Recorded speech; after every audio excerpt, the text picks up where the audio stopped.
MJPJAY भत्ता, वैद्यकीय सेवा,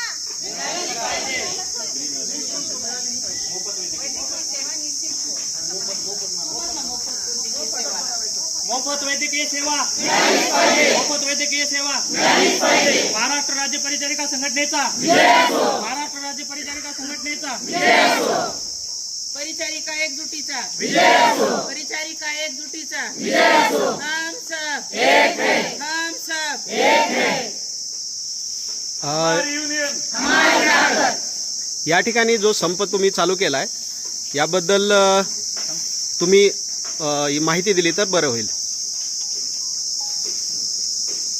मी आशा चंद्रकांत यादव, अध्यक्ष महाराष्ट्र राज्य परिचारिका संघटना शाखा अंबाजोगाई. आजचा हा जो संप आहे आमचा तो काही स्थानिक मागण्यांसाठी आहे. जसं की अतिरिक्त घरभाडे भत्ता इतर सर्व मेडिकल कॉलेजला मिळतो, आपल्याकडे मिळत नाही. एमजेपीजेवाय भत्ता 2018 ते 23 पासून देय आहे, तो पण मिळत नाही. आणि जो आता सुरू केलाय तो अगदी फक्त 6 महिन्याचा मिळाला आहे 2024 मधला. आणि नंतर जे वैद्यकीय सेवा आहेत कर्मचाऱ्यांना त्या मोफत मिळत नाही. त्यासाठी आम्हाला रांगेत उभं राहावं लागतं, 20 रुपयाची चिठ्ठी काढावी लागते. ज्यावेळेस आम्ही मेडिकल लिहून रुजू होतो त्यावेळेस आम्हाला मेडिकल फिटनेससाठी पण 200 रुपयाची पावती फाडावी लागते. सिटी स्कॅन, MRI जशा गोष्टींसाठी पण आम्हाला पैसे भरावे लागतात. यासाठी आज आमचं 2 तासाचं आंदोलन आहे. या आंदोलनाचं स्वरूप कसं असेल?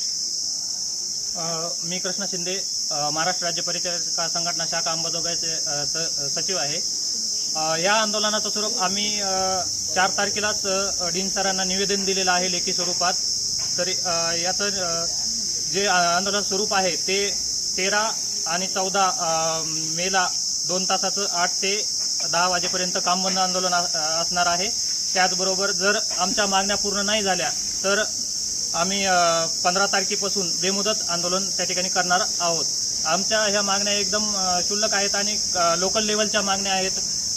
त्याबद्दल डीन सरांनी आमच्याशी व्यवस्थित चर्चा करून त्यांनी काहीतरी मार्ग काढावा ही आमची सगळ्यांची इच्छा आहे.